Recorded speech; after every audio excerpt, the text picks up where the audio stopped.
Intellectual stew. Intellectual stew with James Kirkland.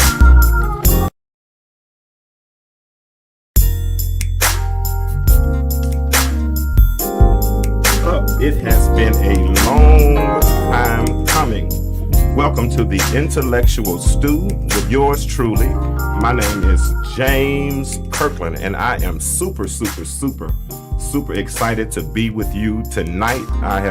This has been a long time coming. We've talked about starting this podcast at least since the beginning of the year, and for whatever reason, we have procrastinated.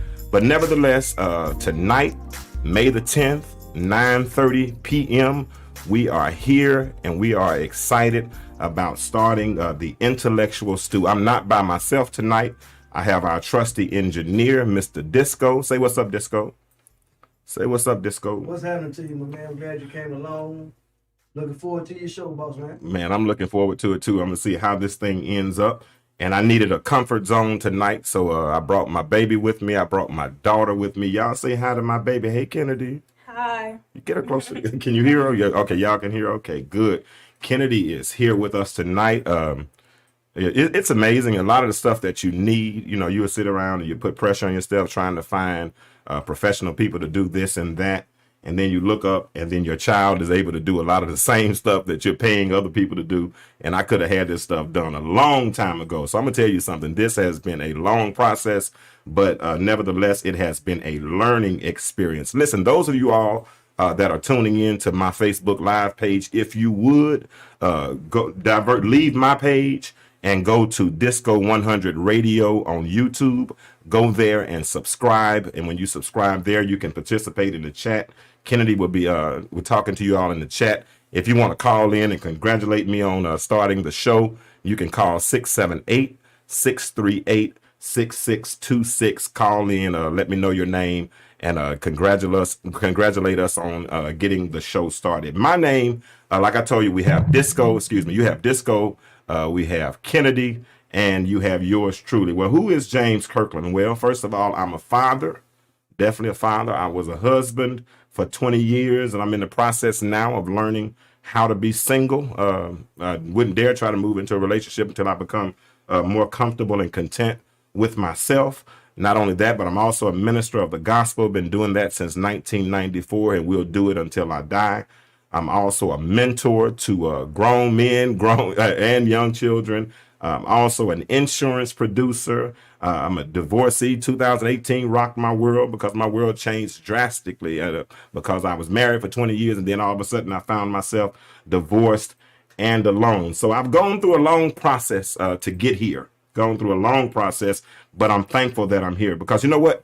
While I was alone, after having been married all those years, I was sitting at home, stuck on the couch, and I started this process, Disco, of really looking in the mirror at myself. And looking at the mirror at myself, I got to be honest with you all, it was a lot of things that I saw that I really didn't like. And it was some areas that I felt like I needed to improve in. And you know, how many of you all know that the biggest room in any house is the room for improvement?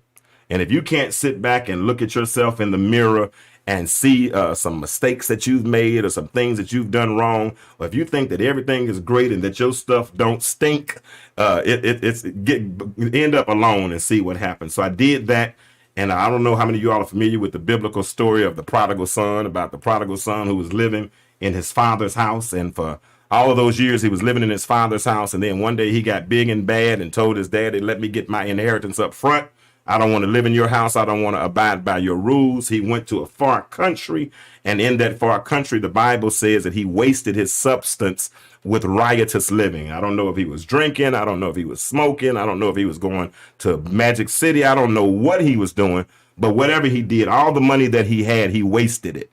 And when he wasted it, he was at a point where he was literally considering eating what the hogs were eating. He was sitting down about to eat slop. And understand, of their culture, they didn't even eat anything that was associated with swine, but he was about to do something. And some of us have been in the same position. Life beat us up so bad when we had found ourselves at a point where we had lost everything, and life beat us up so bad that we considered doing something that was diametrically opposed to what we had been taught growing up. So, but it's something happened in that text. The Bible says that man came to himself. In other words, he had a come to Jesus moment, or he had a reality check, and he said, "Why in the world would I sit here and eat what the hogs are eating when I have a father that I can go to his house and and the servants eat better than I'm eating right now?" And that's where I was. I had wasted my substance. I think I was dealing with a form of depression. I was alone, and then all of a sudden I came to myself. And when I came to myself, I can't tell you exactly when. I can't tell you the exact day. But it was sometime in 2020, after about a year and a half of being stuck on that couch. And it was interesting because that whole time being stuck on that couch didn't really work, because the day I moved in, I'm disco. You talking about pouring water on a Kennedy, pouring water on a drowning man. It was so interesting because when we separated and I moved into my new house, I got fired immediately. I mean, the day I moved in on Sunday, got fired on Monday. But it was a good time. It was a good time, and I never lacked. Never missed a meal. Never got evicted. None of those things. But I did have a come to Jesus type moment, and I did become stronger through this process. And one thing I could tell you that I did learn, and I think that's what helped me more than anything, is that I was not comfortable. For a long, even through my depression, whatever I was going through, I wasn't comfortable being in that position. I didn't like, number one, I didn't like being alone. Number two, I didn't like being stuck on that couch every day. I didn't like some of those things. So when you're comfortable, if you become comfortable, especially if you're comfortable on Barely Get Along Boulevard, that's a bad place to be. And that's where I was. I was so comfortable on Barely Get Along Boulevard. And the sad part about it was that I had experienced better in my life, and because I had experienced better in my life, I wasn't comfortable at Barely Get Along Boulevard. So the challenge for me was, how can I get back on the path to better? And that's where I am now. So for me, having experienced better, at least I had a model to shoot for. Unfortunately, the sad reality is that so many people in life, they've never experienced better, and because they've never experienced better, they don't know what better looks like. So if you don't know what better looks like, how do you do better? And there are so many people that live in communities or are in bad relationships, and all they've seen were bad relationships. Mama was in a dysfunctional relationship. Daddy wasn't nowhere around. None of those types of things. So if all you've seen is dysfunction, it's interesting that when you've only seen dysfunction, you're able to function within your dysfunction. And that's what a lot of people do. So I wasn't comfortable. Didn't want to keep functioning in dysfunction. So I made a conscious decision that I was going to get on the path to better. So here it is. How are you going to do better if you don't know what better looks like? So through this medium, through this podcast, I plan to share ideas. I want to collaborate with those in our community. When I say our community, I'm talking about those of African Americans and whatnot. And ideally, what I want to do is introduce some processes that might help those in our community function together to bring our community, to better our community. I want to see us better. We've been arguing, we've been fighting, we've been fussing. Every time it looks like we take 2 steps forward or take 1 step forward, it looks like we take 2 steps backwards.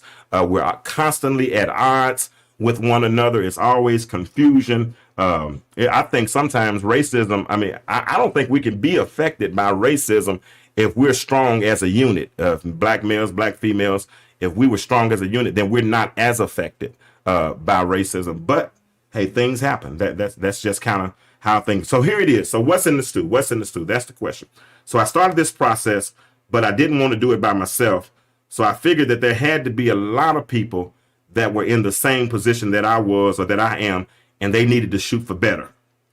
But then there's another community of people that has no desire to live better because they're comfortable where they are.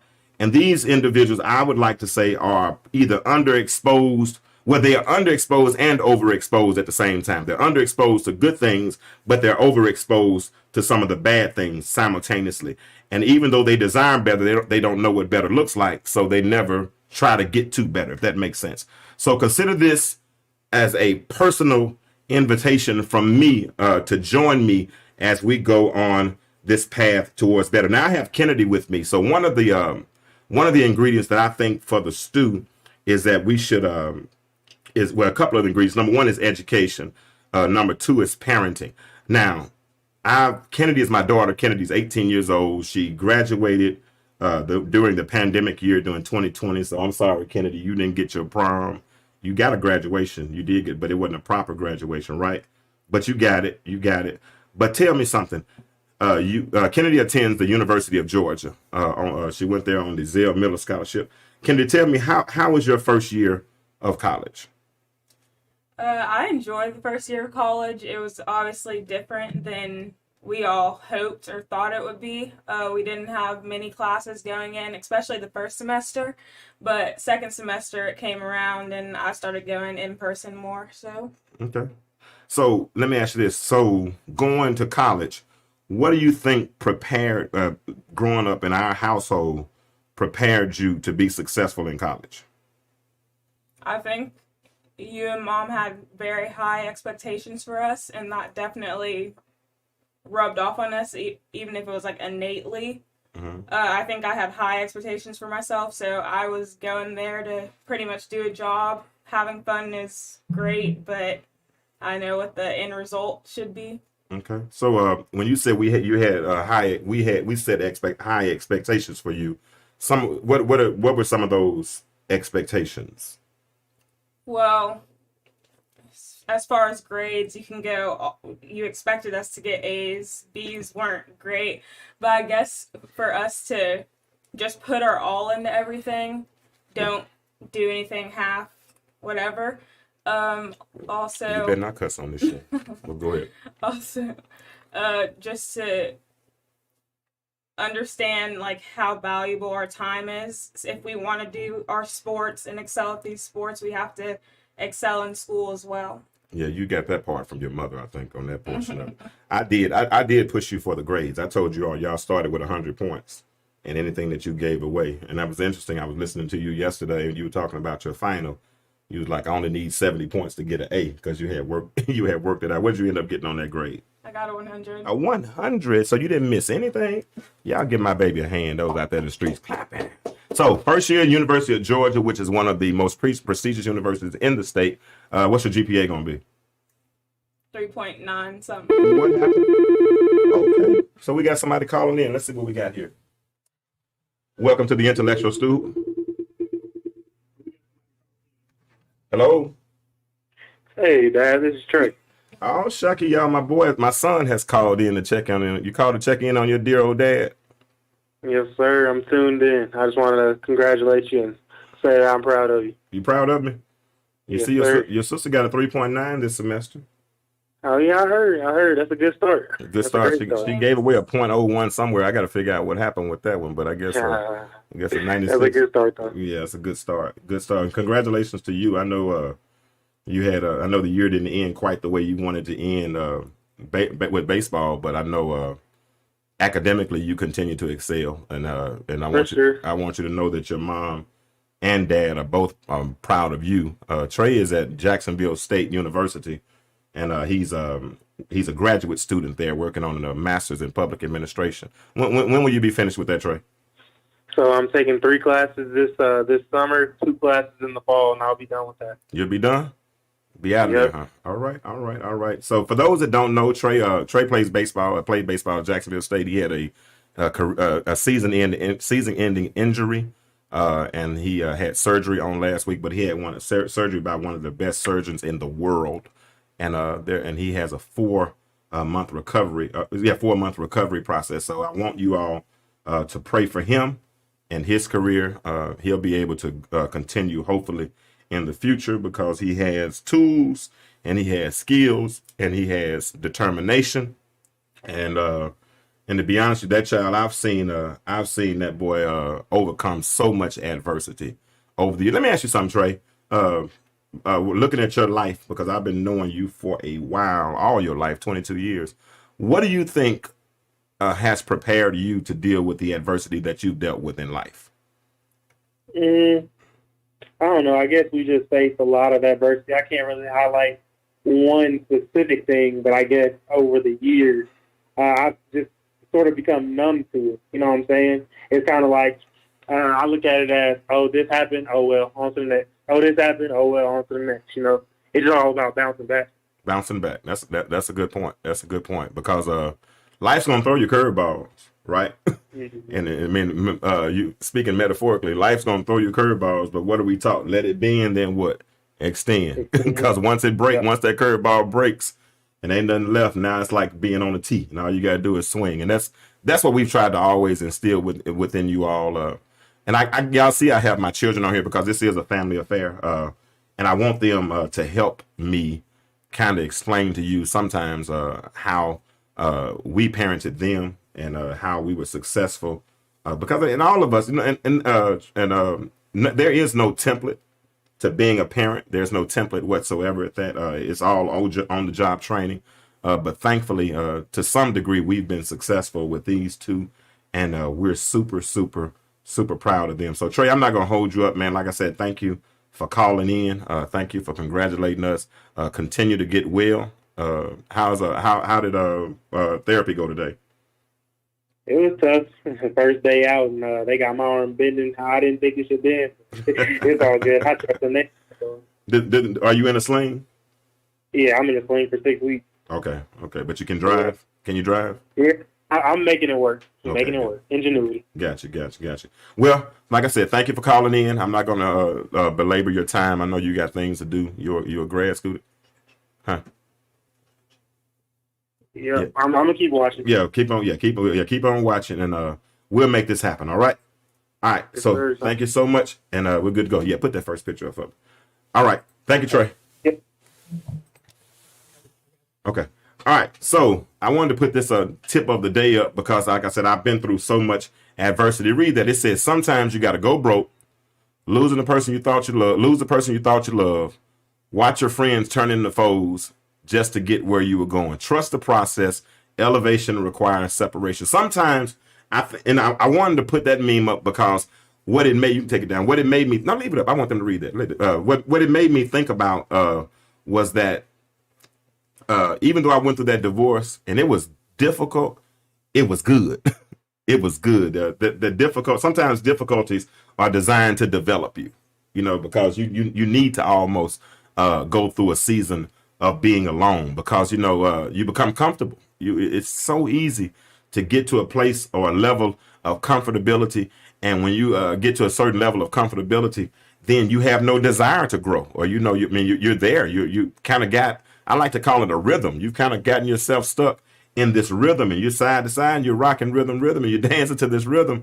And next thing you know, 10 years have passed, 15 years have passed, 20 years have passed, and then there's no productivity. You're not producing anything. You're living vicariously through other people. I mean, I had a point where people would ask me things like what made me happy and things along those lines, and I honestly just didn't know. They asked me what made me happy, and I said, well, when my children do good, or when my children, no, what makes you happy? Well, when my daughter does this, or when my daughter does, no, what makes you happy? And I really had no clue. I think the only time I think I was really happy is when I was preaching or something along those lines. But everything else, I kind of hated my job because I didn't really like selling cars because I had to be there 12 hours a day. I didn't really, I hated that it required so much of my time. I had to miss baseball tournaments and softball tournaments, and and it kind of started to deal with my self-worth. But it's all good. I'm better now. So here it is. So the question tonight is, what's in the stew? Now I looked up a recipe of vegetable stew, and in order to put all of these, in order to make a good vegetable stew, all of these ingredients are necessary. You need vegetable oil, you need sliced onions, you need minced garlic cloves, you need carrots, celery, potatoes, tomatoes, kidney beans, water, tomato sauce. Then you need certain seasonings. You need thyme, bay leaf, salt and pepper, flour, and red wine. And you take all of these ingredients, you put all of those ingredients in one pot. When you put them all in one pot, you put some heat on that situation. And when you put some heat on it, then eventually after so long, then the stew becomes a dish, which is a vegetable stew. Likewise, when I wanted to come up with options for ingredients for the intellectual stew, I didn't just really want to come up with my own ingredients on my own. So what I did was I asked several people who I talk to on a regular basis or whom I communicate with. I started asking them the same question that Jesus asked the disciples when he said, "Who do men say that I am?" I wanted to know what they thought about me. I wanted to know.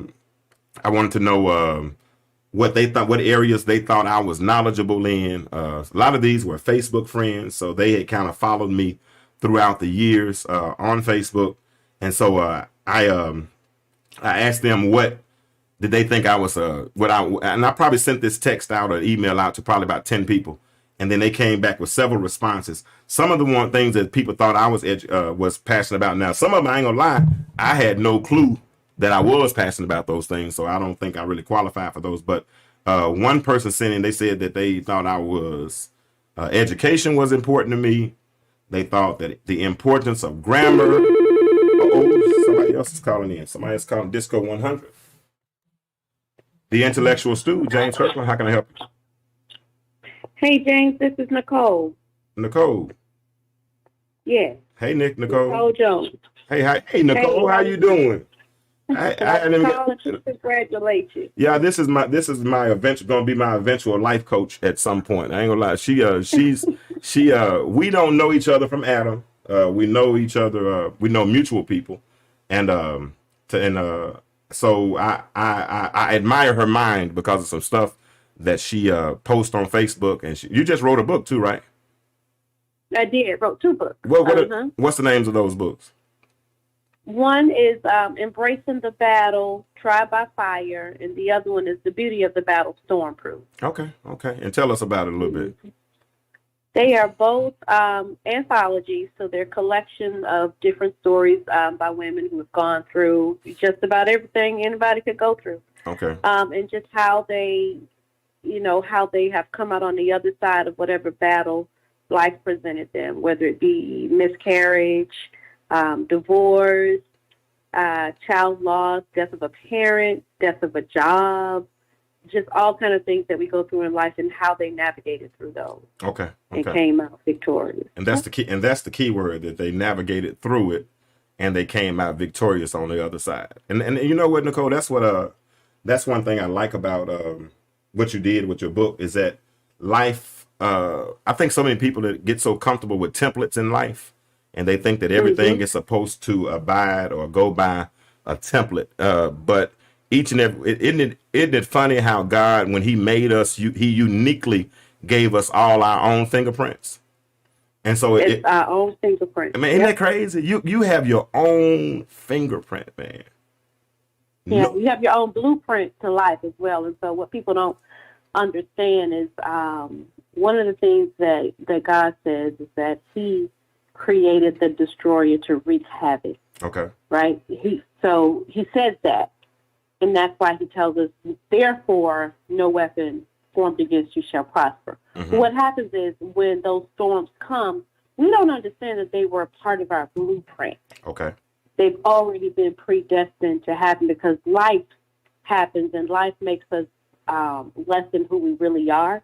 So we start to rationalize everything. But in actuality, it's a part of the process to get us to where we need to be. Wow, that's good. That's good. And you know what was interesting when we had our initial conversation, and we didn't talk for about 15, 20 minutes, and she listened, man. Those that are listening, she listened to everything I had to say. She listened. And then and I was telling her, I was giving her every excuse as to why I hadn't started this podcast. And I was procrastinating, and everything that could go wrong was going wrong. And some of the stuff I think I created. Some of the battles or the obstacles that I was before me, I was actually creating those. And she said something to me that actually made so much sense. She asked me a question. She said, "Who told you you had to be perfect?" She said, "Who told you?" And you know what? When you asked me that question, it made me retrospect and look back over my life and look at my childhood and look at, through adolescence and teen years. And there was somebody in my life that made me feel like I had to be perfect. You know what I'm saying? Even if they didn't say it directly, they implied it indirectly. You know, and I always wanted to please that particular person. You know what? I don't think I ever achieved that goal. I don't think I ever accomplished that. You know, I don't ever think I accomplished that, and I've carried that over into my adult life. But nah, man, thank you so much for calling in. I know you're super busy, so I don't want to hold you up. But y'all do understand Miss Nicole will be a contributor on the Intellectual Stew because I love her perspective. She can teach a lot of young women. What was that you said? You don't listen to people that don't have how many kids or whatever? You said, 3. You said they don't have at least 3 kids, and they've never been married. You said they've never been married, or if they don't have at least 3 kids. Never been married.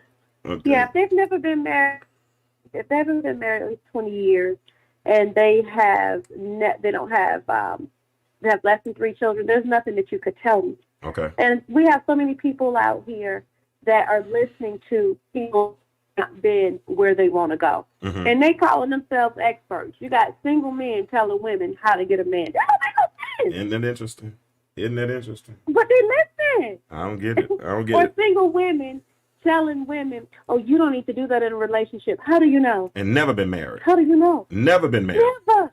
Say I got the same. They cannot even entertain a guy for 2 weeks because they don't know how to communicate to men. Got the same last name you had since high school. Same last name. Nobody ever changed your last name. You had, look, in the birthing room. Yeah. When you were 0. Yeah. But you and they are advising people, and people are listening to them. So whenever you're ready, you let me know, and I'll be there. It will be soon. Trust me, it will be soon because we got some other business we got to do too. Like I said, you helped me in 20 or 30 minutes, so I can only imagine what that 90-minute session is going to be like. So absolutely, I appreciate you and much. Well, I'm proud of you, and keep doing what you're doing. All right. We'll keep. Thank you, and keep listening, and hopefully we'll get together soon. Okay. Okay. All right. Thank you, Nicole. All right. Bye. That was Nicole Jones. You all need to look her up on Facebook. She has 2 books out, and it's a collection of stories that real life stories that people have gone through. And sometimes, it's good. You don't necessarily need a template, but you can look and see what somebody else went through. And just the mere fact that they went through it and came out on the other side ought to be encouragement enough to let you know that whatever you're going through, you can also come out on the other side. The only thing is that when you go through it, the thing is to realize that you're going through it, that it's a perpetual process. And that you don't it's not a position of permanency. You don't need to put up a mailbox. You don't need to put up a stop sign because it's temporary. You're going to go through it, get your lesson from it. Listen, I tell people all the time, life lends lessons. It's on you to consider the clues. If you don't consider the clues for the lessons that life lends, hey, then, that's on you. You're going to continue to repeat the process until you learn the lesson because life is going to continue to life is going to happen. It keeps on happening. While you making plans, guess what's going on? Life is happening regardless. And that's what I had to learn. Life is happening regardless. So understand some of the ingredients that people said that the areas that they saw me being effective in. Some said education. I think we've done pretty good with that so far as parenting because we have, thankfully I'm college educated. My ex was college educated. Our top 2, first son, he has his bachelor's already and associates. And then Kennedy is a third of the way through a finance degree. Also, the importance of grammar is serious to me. I mean, sometimes they call me the grammar police on Facebook because I can see a grammatical mistake every. One of my favorite subject in school was English. And I know people probably say that PE or lunch might have been their favorite subject, but English was mine. Also, I talk about having an open relationship with my children, so I think I've been pretty transparent with them. So those people saw that. That's a good thing. Interpersonal communication. People thought that I thought effective communication was. Now I'm gonna tell you something about effective communication because I've been single for the last 3 or 4 years, and I've met some single women and whatnot. Communication is a big issue. I mean, I had a woman a couple of weeks ago yell at me, and I promise she yelled at me like she was disco. She yelled at me so like she thought I was her child. And my thought process was, who made you, who did I make you that angry that your response had to be like that? Just yell and use the cuss word. And I'm the type person, I don't cuss at women. What's up? Okay, go ahead. That's coming from the fact that whoever came before you, she couldn't do that to him.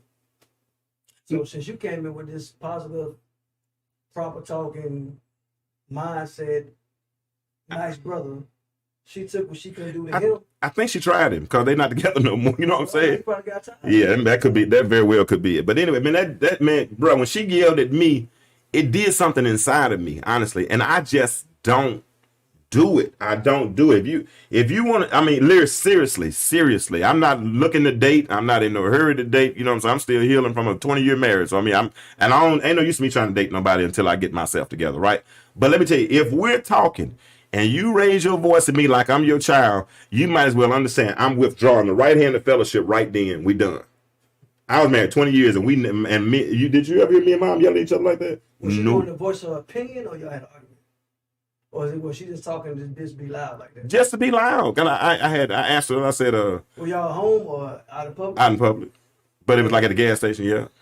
And It was, I mean, they were preoccupied doing something else. I asked them for, I said, what do you want? They said, get it. And just like, because they just asked me for it a moment ago. But I couldn't tell I couldn't understand your mindset because you were on the phone. she had some mind. Yeah, she had something else going on. I don't know. But that Some BC powders. bro, when that joker yelled at me, man, I promise you, man, I know how to cuss. I don't really want to cuss, and I don't like arguing with women. I do not like arguing with. My daddy taught me when I was little, walk away from a woman before you argue with them. It just don't make sense because why argue if we can't fight? So let's communicate with each other. And let's move on. But when that joker yelled at me, man, when that joker yelled at me, it did something special to me. Yes, put up that next one right quick. All right, so, and it perpetuates this crazy thought pattern between men and women. I just don't understand how women feel like they can think for men. Like this is a meme that I saw on Facebook. As much as some black men hate single mothers, you think they stop making. Who hates single mothers? I don't think it's to that. What you think that means? Explain to me what you think that means. Well, they're saying that you would stop leaving them, or you wouldn't let them raise the children by themselves, or that because when you have a child with someone, the expectation is if you have the child that you're going to be with that person. You know what I'm saying? That's why when we talked about marriage was supposed to be first, and then procreation came after that, and then the husband and wife raised the children. What are you going to say? Break down the first three sentences of that. As much as some black men. The key word is some. Okay, as much as some black men hate single mothers. Mm-hmm. What do you think that right there means? That just stop right there. It doesn't make sense to me, so it don't mean nothing to me. I don't think that we hate single mothers. I think what they're trying to say in this passage, if the meaning is that the attitude that come with the woman that's suffering from being by herself, raising her kids, how she treat other men. So a lot of them walk around mad at the world because of the decision they made and the mate they choose, and he left her. So they made mad at the world. So I think it's the woman is mad at the world, the man's mad at the world. The woman mad. Yeah, but this meme was saying that black men hate the single mothers, and I think because if you watch, the attitude come with the single mom. I get it. Okay. Well, we definitely hate that attitude that goes with them. But as far as, like I said, when we had our children, when we got married, you know what I'm saying, and we hope we would do it till death did us part. We didn't quite make it, you know what I'm saying. But that was the expectation. People now, they just have babies left and right. You know what I'm saying? And then, so that's what you mean by you say making them? Yeah, they make them single mothers. You know what I'm saying? Because they're not in a relationship. They let them. They produce a child with them, and then they don't stay with them. And then they got to deal with it by themselves. And whatever the reasoning is, because some people are so cantankerous, it's hard to deal with. Yeah. Not reading too. Yeah. And the purpose. And listen, this is the thing. We do stuff so backwards. It takes a whole lot to raise children, right? Mm-hmm. And most of us, or a lot of us, don't plan properly for raising a family. We say, oh, you're pregnant, let's go ahead and deal with it. You see what I'm saying? Instead of doing the pre-planning process and going through this, right? And now you got a child, and now the pressure that goes along with the child. Man, child care is expensive. You understand? And I can only imagine what it is now, because back then, how old are you? 18? How old are your sister? 17? So it's 15, 16 years ago. It was $150, $200 a week then. So what is it now? You know what I'm saying? So put those pressures along with it, trying to work, trying to do childcare, trying to make sure children get properly educated, make sure they're fed. That's a lot of pressure, right? And if you all in a relationship aren't solid, then eventually you're going to move on. And then if she wasn't raised, properly, or if he wasn't raised properly, or because I'm going to tell you something, it's something that makes a person come to the mindset where they think it's okay to holler at another adult. I just don't see. Let me ask y'all a question. Somebody, if you want to call in and answer this question for me, because I want to know. 678-638-6626. Is it more important to keep the peace or to get your point across? That's the question right here. Is it more important to keep the peace? I want somebody to call in 678-638-6626 and answer that question. Is it more important to keep the peace or to get your point across? Because it's my contention that you can do both. You can keep the peace and you can still get your point across. Now, you might not do it at 9 o'clock, but if you wait till 9:05 to say what you got to say, I bet you can keep the peace and get your point across. Sometimes when the pressure comes, then you can't handle pressure, and because you can't handle pressure, that will make you respond adversely. No, don't call me. Don't call me. Somebody's calling my phone. Call 678-638-6626. Is it more important to keep the peace or get your point across? I have some listeners in Arkansas, so if you're in Arkansas, I know we don't have long distance no more. So use your little cell phone and call 678. But yeah, I think so many people. All depends on what it's for. You think all? I think it all depends on what. I think it all depends on what the situation is. Okay. Because sometimes if you try to keep the peace and it's hindering your home, and y'all gonna be affected by that, you gotta speak up. Yeah, but you can still speak up. Listen what I'm saying. Hear what I'm saying. And this is Pops. This is Pops growing through me. This is Dad growing through me, right? Because my dad, first of all, he said you don't argue with women. No, you just don't do that. Okay, so that's walking away. So if we're into it, or like I said, okay, let's see what we got. Caller, you on Disco 100 Radio with the Intellectual Stew. Who am I speaking with? This is Kawana Yancey. Hey, Miss Yancey, how are you? I'm scared to answer. I'm scared for you to answer Calling this. from Arkansas. Thank you, all the way from North Little Rock, Arkansas. Supposed to have long distance. Chicago. They know. You remember, you don't have to die. They don't need charge for long distance no more. Everybody it's free. Man, now. I got math dyslexia. I got the numbers confused. Is that what it was? Anyway, Is it more important to keep the peace or to get your point across? Get your point across. Oh God. Yes, getting my point across, because see, that's the problem. When you start trying to keep the peace with men, see, some of you don't know how to handle that. Go. You like, don't start. You like, well, she ain't gonna say nothing. She just don't want to argue. But you have to set some order and set the tone. I can't let you get away with stuff all the time. Let us get away. Well, that's some of that language you just gave me is some power. Let us get away. Some of y'all, some men. Okay, so let me ask this right here. And then about this, that post that was just up, when the woman was saying, much as some men hate single moms, you could make them. I think what she meant, because what I took from it, won't you wrap that thing up? Won't you make him wrap it up? You meet, won't you make him wrap it up? That's true too. Yeah. Now that's true too. There's responsibility. We have to take responsibility for that too. And let's just say a woman says, I'm on birth control. And you're like, okay, but I don't have to wrap it up. Still, you're wrapping it up. Don't want to make all these babies out here, because things gonna happen. I'm more afraid of catching a disease than I am making a baby, because nowadays they put something on you the board of health can't take off. And I ain't. That's you, because you're intellectual. We got to talk about this younger generation, because this is the microwave generation, and it's about the feel good stage. Well, so it makes sense. Okay, you're a good example, and we're gonna revisit this whole keep the peace versus getting your point across thing in a minute. So we're gonna because I'm not suggesting that you don't do both. I'm not. I read an article one time that said the title of the article was called "The Art of Fighting Fair."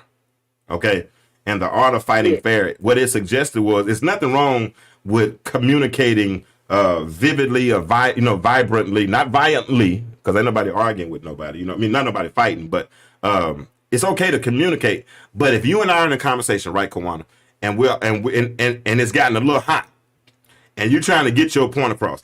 Even in a boxing match, you ever notice how in a boxing match they'll fight for 3 minutes and then they'll go back to their corner and sit down for a second, get a little water, get the sweat wiped off of them, and then they'll come back and fight again. And they'll do that like 10 times until the fight is over, right? And so even in a relationship, if you're trying to get a point across and you don't feel like you're being successful, then sometimes it's best to step away and reapproach. Because what happens is if I keep on trying to do something okay, let me give you an example. You steadily trying to make me understand something. I'm not getting it the way you're giving it. And then all of a sudden, what's that going to do? It's going to frustrate you more, right? That's true. So in interpersonal, this is good. I love this. In interpersonal communication, is the responsibility of effective communication? Is it more does the responsibility fall on the sender or the receiver? Well, I feel like it is on the receiver because I can tell you, this is one of my pet peeves with men. Now, when I'm upset and I'm telling you something and you don't want to receive it or hear it, I could change my tone. No, I want to hear it. I want to hear it, but you're just not being effective in your communication. No, let me tell you. No. See, you're talking while I'm talking, Mr. Kirkland. I'm listening. I'm be quiet. Shut up, man. Okay. I've had men, once I've shut them down and say, you know what? Since you want me to be quiet and don't want me to talk, I'm done. I don't have anything to say. And then when I don't answer the phone call for about 2 weeks, it's always, well, I'm sorry. I knew what you were saying, but I just didn't want you to be right. So I just didn't want to hear that again. So sometimes the receiver hears it, but male ego and pride, well, we don't want you to be right, and I know you told me this a few times, so I'm just going to act stupid, play dumb, like I don't know what you're talking about. But then when I don't give in to your needs, then it's like, you was right. You were right. See that thing there? But if people would set aside issues, then that's when the relationship can evolve, because we still got to remember it's all about love, because love is not boastful.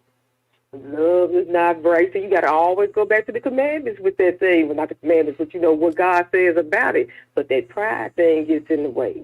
All right. Let me know when I can talk. Take your L. Let me know when I can Talk talk. now, sir. I can talk now? I like that expression on your daughter's face, but yeah, go ahead. Okay. Because this is what I'm saying. First of all, let's focus on what I didn't say. I never said I didn't want you to talk. I definitely want you to talk. Okay. Now, the message might get lost in translation by how you're communicating. Now, the only time I shut down, and you can put this out in the atmosphere for the whole wide world to know, the only time I shut down is when you raise your voice at me, because I'm not your child. All right. Okay. So when you start hollering at me, it's over. So I don't hear you. Right. I don't hear you at that particular point. I don't hear nothing, because at that point, to me, effective communication. Now that's part of being a preacher for 20 plus years. Effective communication for me starts from from the sender. I have to put out a message that's palatable enough, that's easy enough to digest, something that's concise enough so that you can understand the message that I'm saying. Right now, I hear you saying that some dudes act like they don't know. I'm not. Let's talk about. Let's say in a perfect scenario, you're the sender. He's a receiver. You send out a message, baby. Well, let me tell you this, right? Because sometimes it ain't just what you say; it's how you say it, right? I get that too, but like I said, when you're conscious enough to know how this person is gonna try to throw you off, you can talk to them calm. But then that's condescending. Oh, I know what you're trying to do. I'm like, hey, you don't want me to yell? So I'm talking to you like this. Oh, so now you're talking to me like I'm stupid. See, but when somebody doesn't want to receive, you still have a problem, because again, I can't tell you that you were right and I was wrong, so I'm gonna act a much. Do you go into some of those situations with preconceived notions, like they're not gonna? Yes, that's a problem too. You go in thinking they're not gonna respond the way you want to respond, then that's automatic. You've already tainted the conversation at that point, have you not? To an extent. Because everybody, Sometimes. because the last dude, chumped you off or didn't want, didn't listen the way you thought he should have listened. So you think all men respond like that? You know what I'm saying? No. Oh, I'm just perhaps, all we just having a conversation. I'm just perhaps in it with you. Yeah. I mean, not all men. You have to learn people. Ooh. So and then too, this line here where men say, "All men not the same." Well, I'll tell you. Well, can y'all come up with new lines? Because you say the same thing and you're acting the same. So maybe you need to get out. Maybe you need to change circles. Because I don't think all women are the same. I definitely don't think all women are the same. Like I just told Nicole Jones before this call. I think all of us have our own fingerprints, and God gave us that for a reason. But I think what we do is we do put people in certain categories, and we do have preconceived notions about those individuals. And when we do that, when stereotypes, that's the word. We love to operate with certain stereotypes, and we don't give people the longitude or the latitude to be who they actually are because we have a preconceived notion of who we think they are. Does that make sense? Glad you said that, because that's going to be my next point. The other thing is when people, you said the stereotypes, some people act like how they think you might like.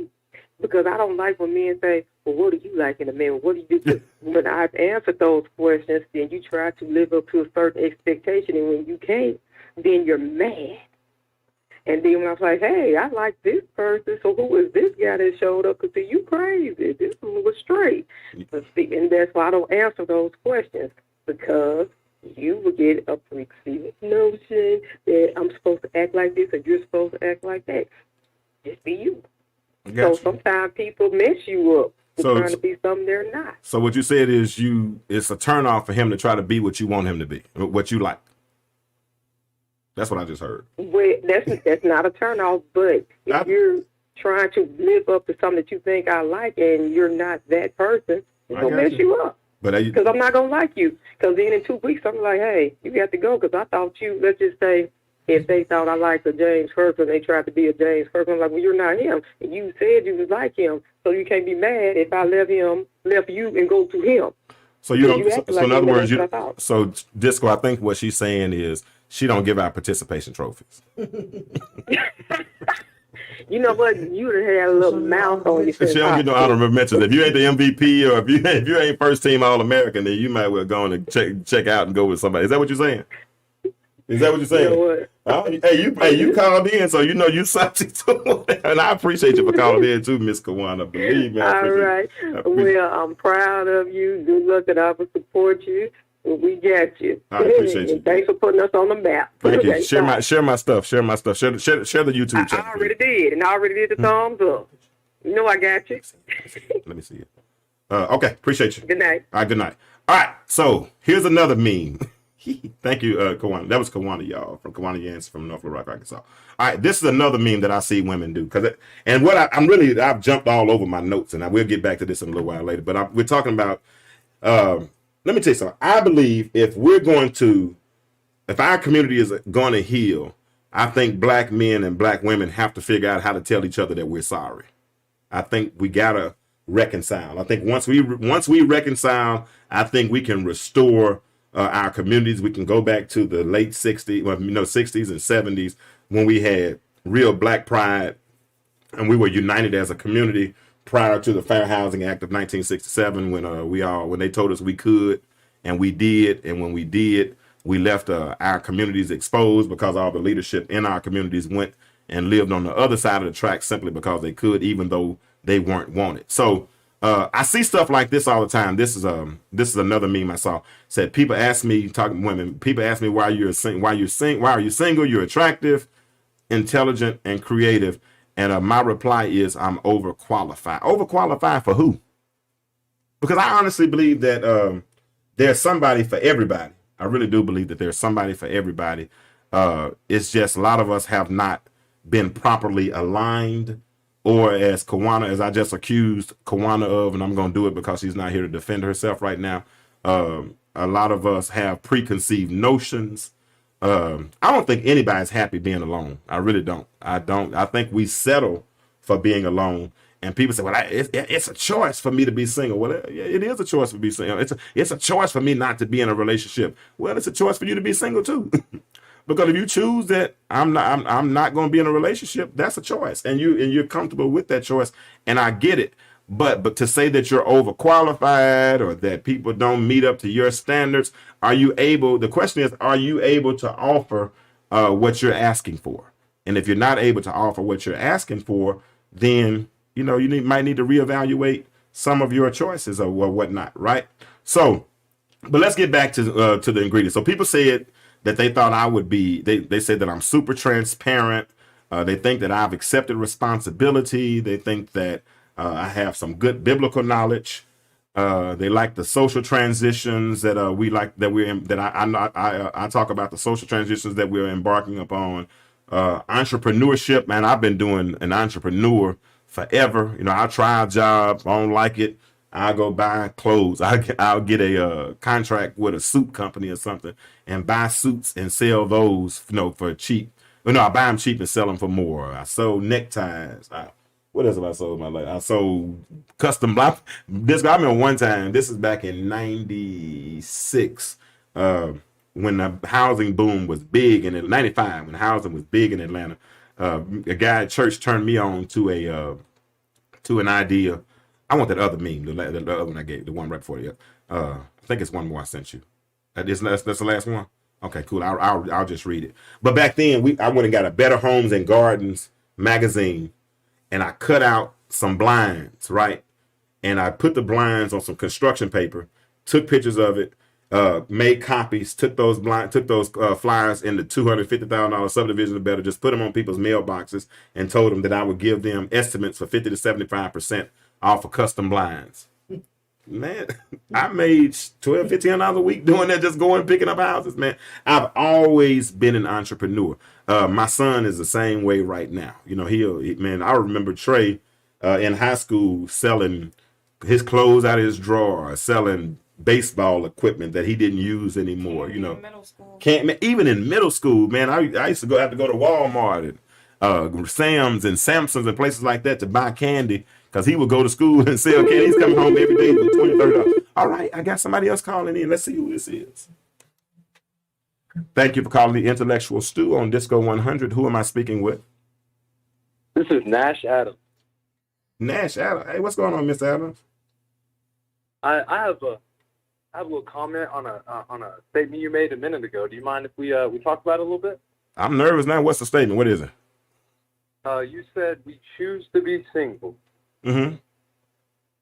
Okay, so I'm 22 years old. I play with your son Trey. I know. How you doing? You having a good season too, Mr. Adams. I'm keeping up with you. That. All right, let's talk about this. What you got for me? So I'm wrapping up my 4th year of college. Okay. And I'm still looking for that right one. Mm-hmm. And I thought I had found it a little bit ago. Okay. And then some things came across, and I'm still looking for that right one. And I wouldn't say that I'm choosing to be single, mm-hmm. but I'm still looking. So what would you say about that? Well, if the fact that you're still looking means you're choosing to be single, think about that. Okay. The fact that you're still looking, the fact that you have not made a choice, means that you're still choosing to be single. And that's okay. You're 22 years old. Like you just said, you're in your 4th year of college. So you don't have to make that choice now. You feel what I'm saying? You can make that choice when you're ready. Obviously, whoever you were with at first didn't satisfy you, or you didn't feel like she was the one, right? So you made a choice not to be with that individual. Everything that we do in life is choices. Everything that we do. If I choose to get out of the bed in the morning and put on to drink coffee instead of tea, that was a choice. If I choose to take a shower at night instead of taking it in the morning, that's a choice. So if I'm in a relationship, or if I'm not in a relationship, that's my choice. Because guess what? I mean, I've seen you. You're an athletic guy. You're young. You're vibrant. There are plenty of women out there that would love to be with you, but you don't want to be with them, right? I mean, I would say so. I think I've got a little bit of a small pool. Okay. With where I'm at. I'm about to move into the next stage of my life. Mm-hmm. I think it'll expand a little bit, man. But you know what? You know what the good part about about going into a smaller pool is? It helps to make the choice easier. You ever notice? If you do a multiple choice test, right, and you got an A, B, C, and D, what's your percentage of getting the answer right? A, B, C, and D, that's 25%. You get 25% right. But if you got a true or false test, what's your percentage of getting it right? 50%. 50%. Why? Right. Why? Because the pool got smaller. Right? Now you're young, you're in college, you're in undergrad, you're doing all these things. So you got a big pool right there, right? So as you ascend and get into your career and things change and your money goes up, all those things, and you get into the upper echelon of women and all those kind of, now that pool gets smaller because the things that would satisfy you at 19 or 20, that's not going to satisfy you as a 22, 23-year-old man. You feel what I'm saying? I'm 48 now. The things that I would have done 10, 15 years ago, those things don't even satisfy. The things that I thought I would do after going through a divorce, being single and the freedoms that I thought I would have, man, I don't even take advantage of those freedoms because my desires have changed. As you grow older, as you become more, that's one thing I love about baseball, is that baseball gives you all a certain level of discipline, and it's certain things that you all don't stand for. You understand what I'm saying? Because y'all no doubt. Yeah, baseball, y'all are some weird cats. There's nothing like football, nothing like basketball, but it's a good stoic type of thing, though. You know what I'm saying? Because it makes you, who plays 162 games? That's a lot, right? You got to be focused to do something like that. Y'all play 50 or 60 games. 3, 4, 5 times a week. So you got to be focused. So if somebody's going to come in your life, you can't let nobody come in your life that's going to take away from you, right? They got to come in and add to you. And the thing is, if they don't add to you, you're not even going to deal with them anyway, are you? No, absolutely not. So that's you making a choice to be single. Do you see it that way? Now that you say it like that, I would definitely agree with that. I'm Okay. choosing to be single right now because I don't think it's the right time right now. My friend, that's good, man. And that's exactly what I want you to see. All right. So thank you for calling in, Nash. Thank you for tuning in. I only got about 3 or 4 more minutes on the show. We're going to be doing this every Monday night. So if you have any more questions, hey, man, feel free to call in. Go by and encourage my son. All right. Tell him he's going to make it. All right. Thank you for having me. All right, man. Huh? Subscribe. And hey, and those of you all that are on at Disco 100 Radio, please subscribe. Please go to Disco 100 and subscribe. Now, I'm going to take the replay and I'll upload the replay on my personal channel, and that's Kirkland Creations, Kirklin Creations, Kreationz. Go there and subscribe, and you'll be able to watch the replay on there. Okay. So hey, that's cool. We've gotten some good callers tonight. We've had some good calls, some good questions, and I'm appreciative. One more picture. Yeah, I got one more picture. Now listen, this is we're gonna have to hit those the ingredients next week, okay? But this is what I wanted to show. This is for my brothers. Y'all need to hear me. Just because she's a soldier don't mean you have to put her through war. Just because she's a soldier don't mean you have to put her through war. Hey, women are strong. I know we're supposed to be the stronger vessel, but they are strong and they've been through a whole lot. And that's our responsibility to build them up, to esteem them. I'm talking about alpha males. I'm talking about strong brothers. I'm talking about real men. All right. That's the thing. Real men. We're going to get into this subject later on, Disco, about the hub babies and about the problem about why we think a lot of men have problems, in communication and whatnot. We're going to get into all that later on. I really didn't get through half of my notes tonight. I'm still stuck on who men say I am. And then I'm going to tell you next time what the actual ingredients are that we're going to be discussing. Okay. So listen, we are all on the path to better.